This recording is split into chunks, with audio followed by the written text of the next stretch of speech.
On espère donc pour 2018 que ce sera une excellente année. Donc je commence par vous souhaiter mes vœux d'excellente année 2018, paix sur notre pays, pour vous-même plein épanouissement, santé et tout le reste évidemment qui accompagne le bonheur.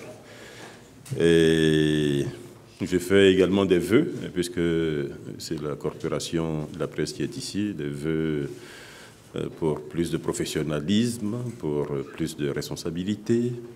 Évidemment, la contrepartie viendra toute seule, donc plus de liberté, plus d'indépendance, de façon à ce que nous puissions continuer à améliorer notre classement, par exemple, au niveau de l'indice de la liberté de la presse. J'en profite pour vous remercier parce que nous sommes à un début d'année. Nous sommes, j'ai compté, c'est la 7e année consécutive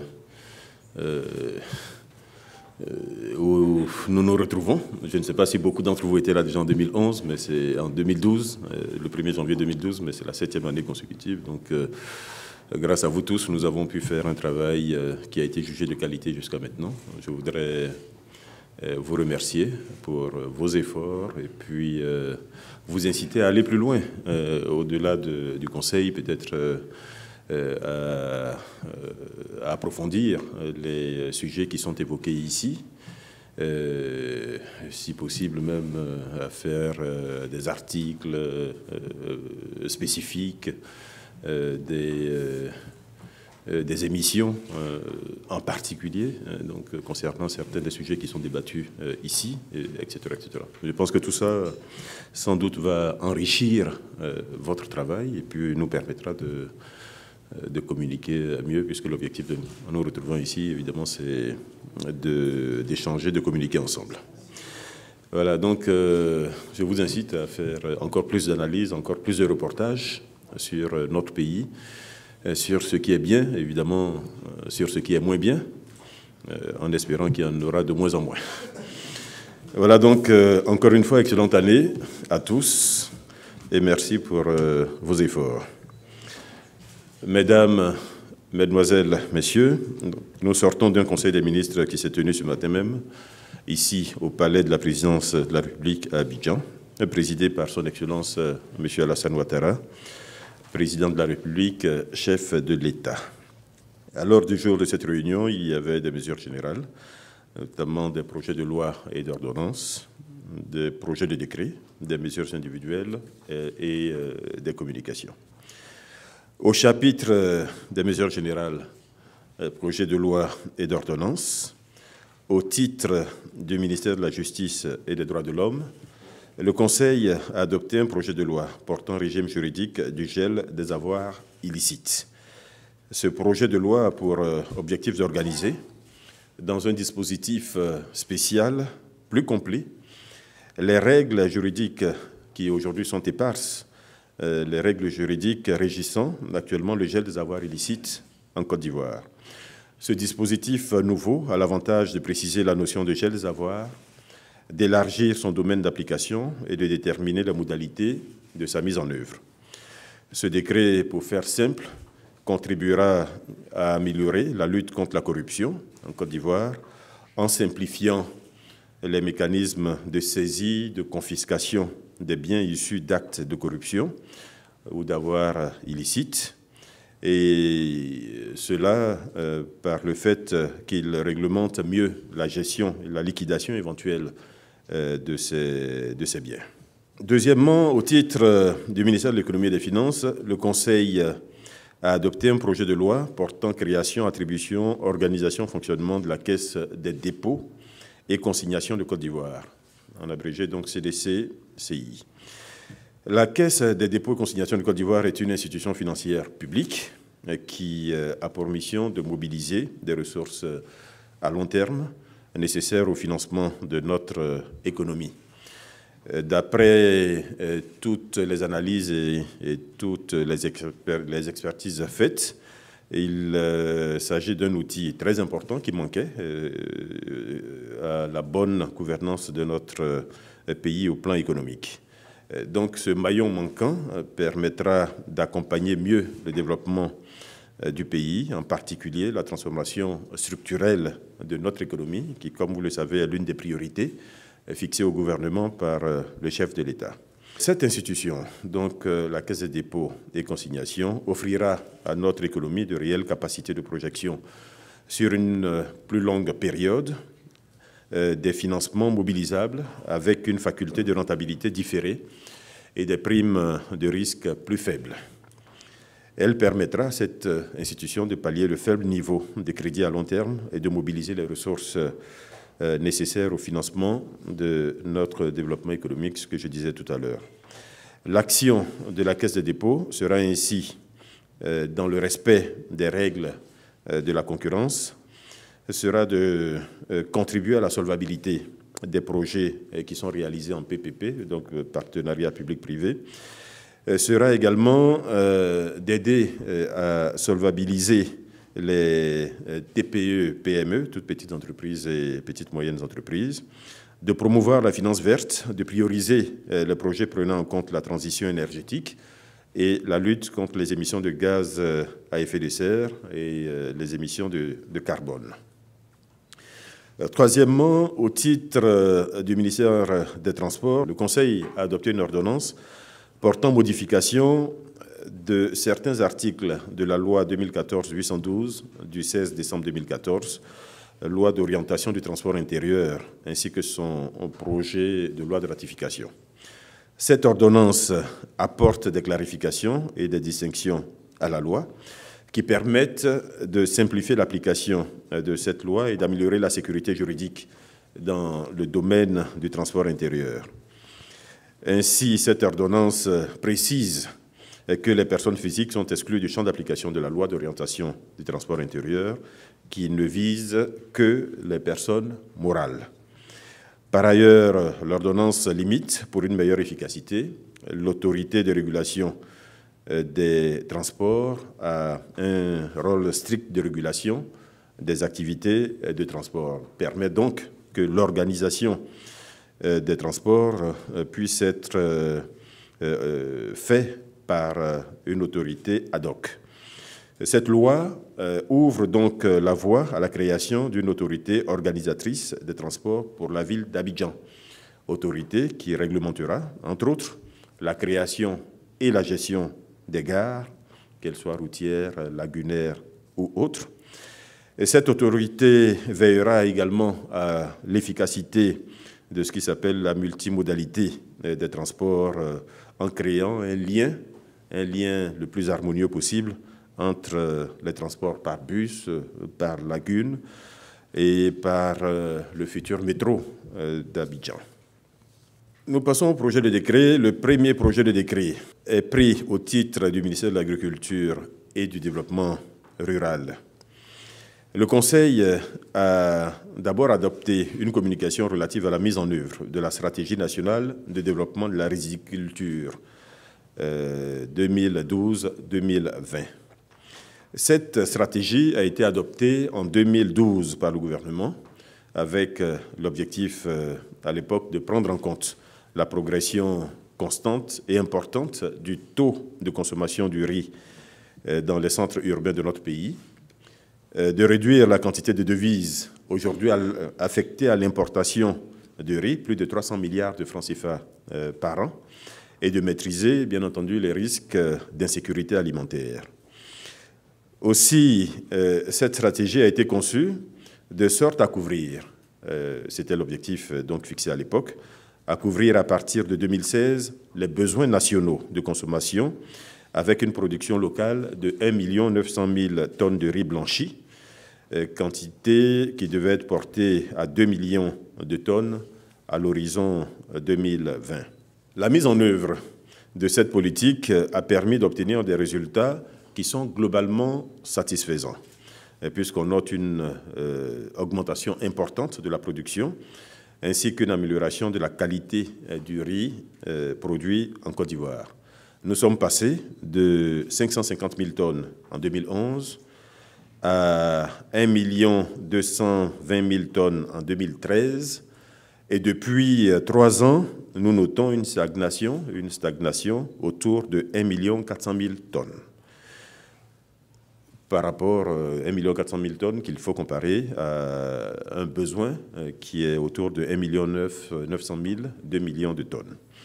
Aussi, en vue de consolider les acquis de la stratégie nationale de développement de la riziculture et de développer durablement la filière riz, à la hauteur des ambitions de notre pays, le Conseil a instruit le ministre en charge de l'agriculture et l'ensemble des ministres concernés à l'effet de prendre les mesures idoines, mesures qui figurent dans cette stratégie mise à jour, qui vont permettre donc d'améliorer les besoins, qui vont permettre d'améliorer la couverture des besoins en semences et intrants, de promouvoir la mécanisation agricole, ainsi que de mettre l'accent sur la recherche et développement et l'accroissement de l'investissement privé dans toute la chaîne de production et de valorisation du riz. Deuxièmement, toujours au titre du ministère de l'Agriculture et du Développement rural, et toujours dans le but d'améliorer sensiblement la production de riz local, le Conseil a adopté un décret portant création, attribution, organisation, fonctionnement de ce qui va s'appeler l'Agence pour le développement de la filière riz. L'ADERIZ, A-D-E-R-I-Z. Cette mesure s'inscrit dans le cadre de la mise en œuvre de la stratégie nationale de développement de la filière riz, avec pour objectif de couvrir la totalité des besoins nationaux de consommation en riz blanchi et de constituer des stocks de sécurité et bien sûr d'exporter si cela est possible. Ainsi, l'ADERIZ, dotée de la souplesse et de la flexibilité financière et administrative liée aux agences d'exécution, a pour mission de traduire en action la politique nationale rizicole. L'agence contribuera plus spécifiquement au renforcement des capacités de l'interprofession rizicole, à la réalisation des investissements en infrastructures rizicoles et à la mise en place d'un mécanisme pérenne de couverture des besoins nationaux en semences de riz certifiées et de variétés améliorées. Il s'agit ici, in fine, de transformer les missions de l'ONDR, donc qui va disparaître, qui avait principalement des missions d'établissement public national à caractère administratif, donc de transférer ces missions à une agence d'exécution avec des missions spécifiques et un contrat de performance. Troisièmement, au titre du ministère de la Construction, du Logement, de l'Assainissement et de l'Urbanisme, le Conseil a adopté un décret portant déclaration d'utilité publique de 6 parcelles d'une superficie totale de 36 hectares, objet des titres fonciers suivants, donc 1752, 4781, 12 144, 104 733, 104 740, 104 898 du livre foncier d'Abobo, un partiel situé donc dans la commune d'Abobo.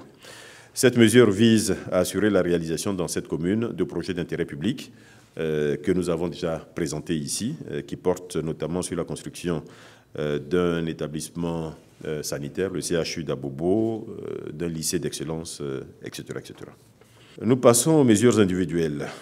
Au titre du ministère des Affaires étrangères, le Conseil a donné son accord en vue de la nomination de M. Yapi Kofi Evariste, actuel ambassadeur en Éthiopie, en qualité d'ambassadeur extraordinaire et plénipotentiaire de la République de Côte d'Ivoire près la Tanzanie, avec résidence à Addis Abeba en Éthiopie, et près la République du Kenya, avec résidence à Addis Abeba en Éthiopie. Le Conseil a également donné son accord en vue de la nomination d'ambassadeurs. Il s'agit de M. Charles Bernard Jozob, en qualité d'ambassadeur extraordinaire et plénipotentiaire de la République de Namibie, près la République de Côte d'Ivoire, avec résidence à Accra, au Ghana.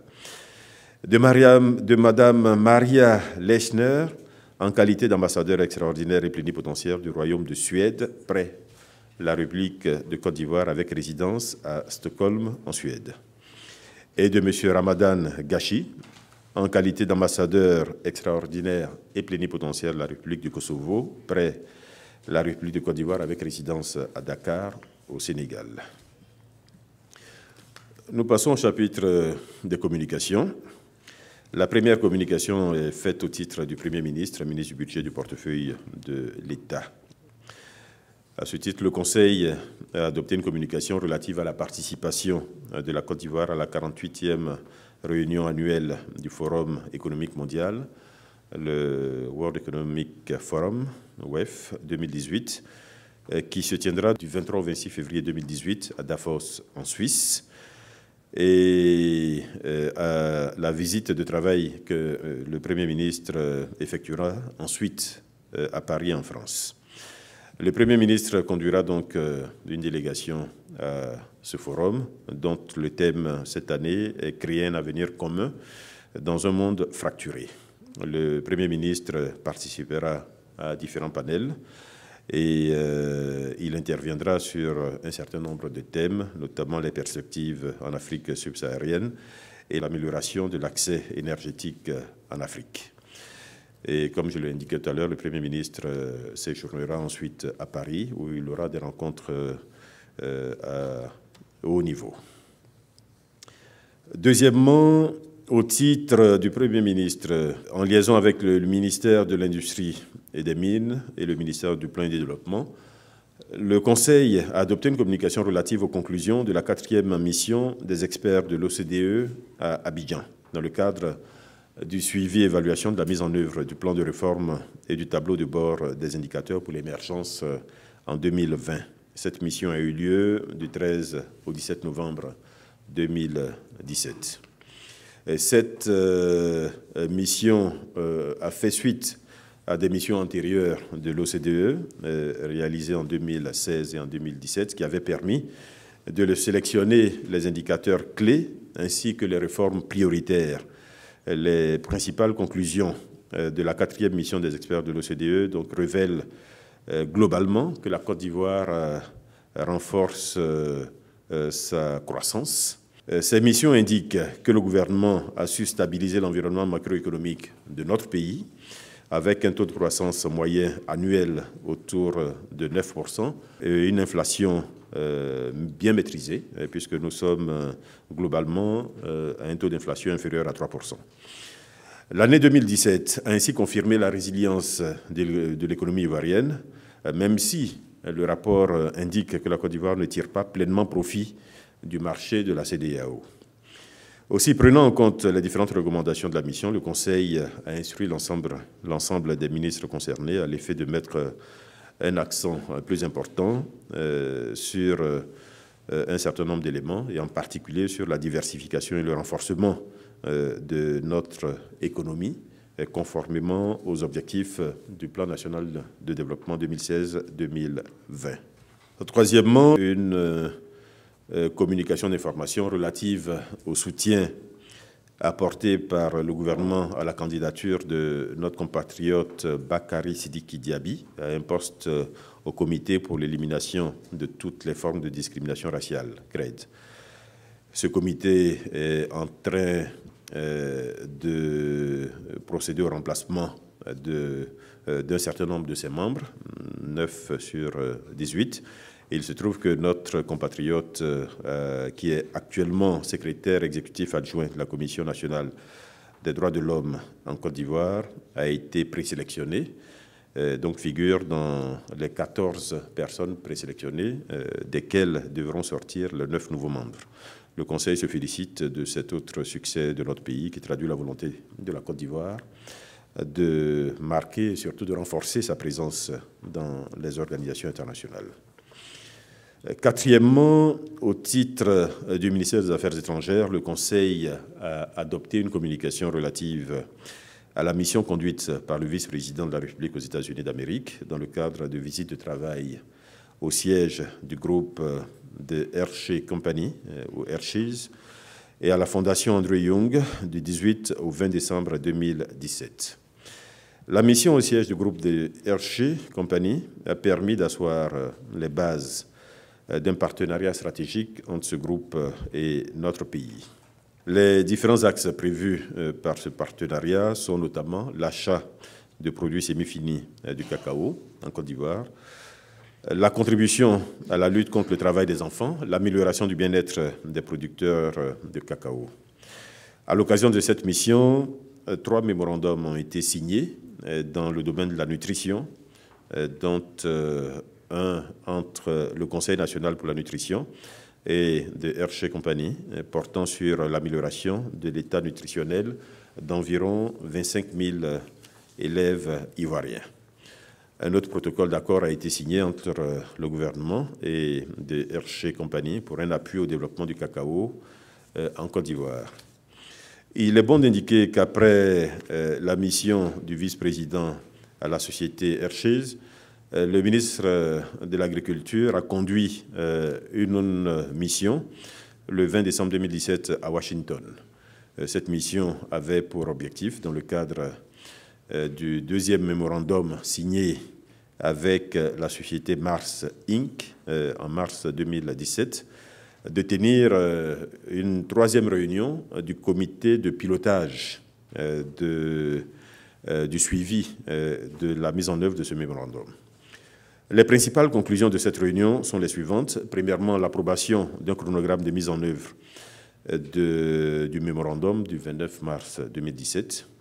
Deuxièmement, concernant le projet de création d'une Académie mondiale du cacao en Côte d'Ivoire, donc la phase des études sera entièrement prise en charge par le groupe Mars Inc. Et troisièmement, le groupe Mars s'engage à augmenter le volume de ses achats de produits semi-finis en Côte d'Ivoire. Le groupe Mars s'engage enfin à encourager l'installation de nouvelles structures de transformation pour son approvisionnement en produits semi-finis de cacao en Côte d'Ivoire. Toujours dans cette communication relative à la visite du vice-président aux États-Unis, le vice-président et sa délégation ont également séjourné à Atlanta à l'invitation de l'ambassadeur Andrew Young dans le cadre du développement des activités de l'Université internationale de Grand Bassam. Cette visite a permis de faire le point du projet pilote Aquaponie qui porte sur la réalisation d'un système intégré de production d'engrais organiques destiné à la production maraîchère et à la pisciculture. La Fondation a souhaité étendre ce projet à la création de bassins de production périurbains dans notre pays. Ce projet, pour faire simple, permettra de renforcer la sécurité alimentaire en Côte d'Ivoire, de promouvoir, par exemple, les lentilles d'eau douce comme nouvelle source de protéines pour nos populations et en particulier pour nos enfants.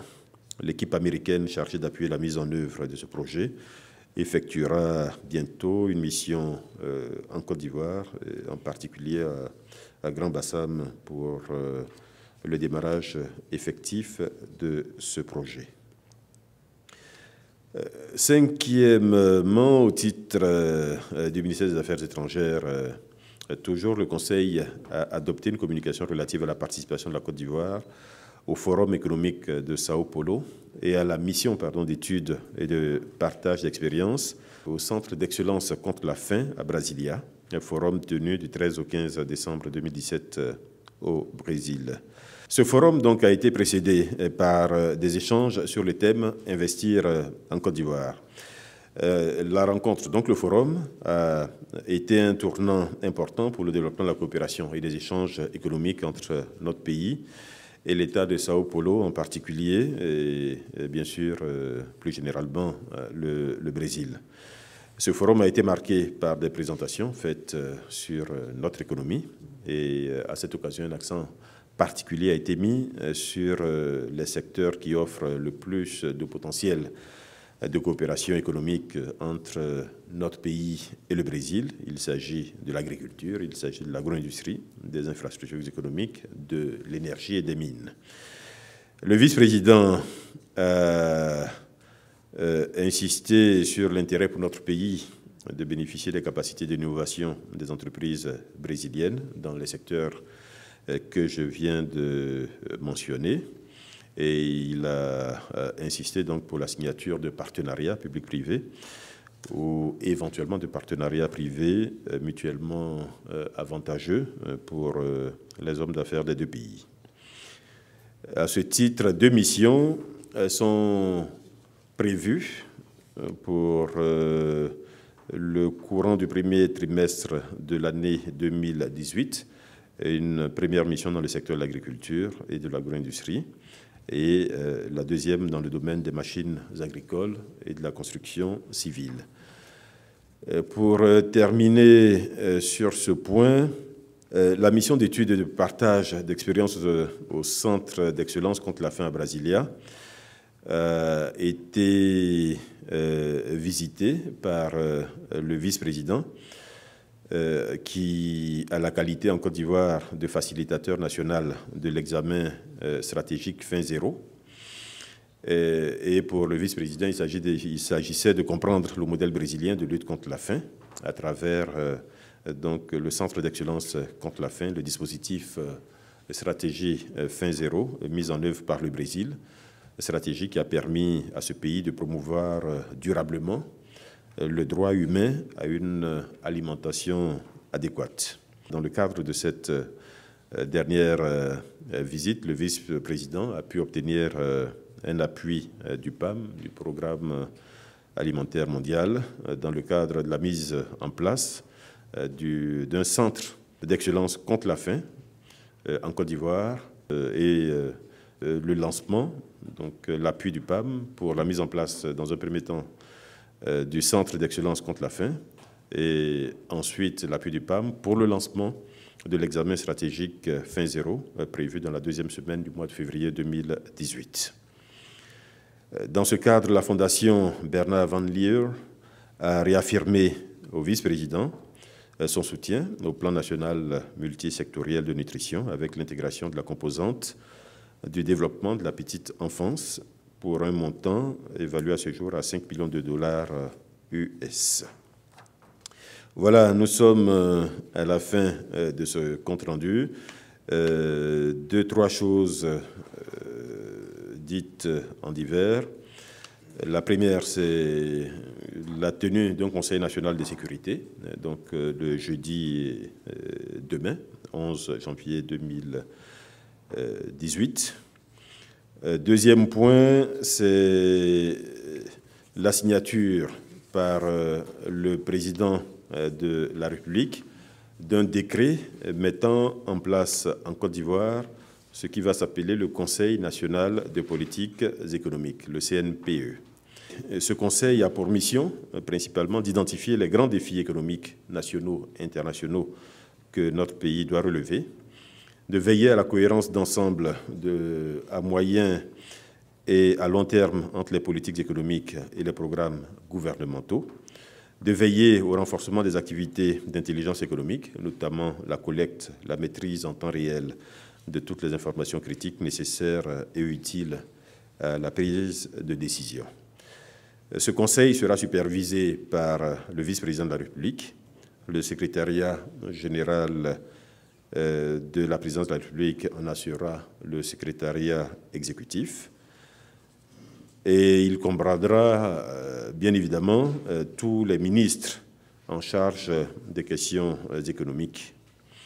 Et les sessions de ce conseil pourront être élargies à des acteurs du secteur public, mais également du secteur privé en fonction des thématiques discutées. Ce conseil va sans doute permettre donc de renforcer la gouvernance de notre pays.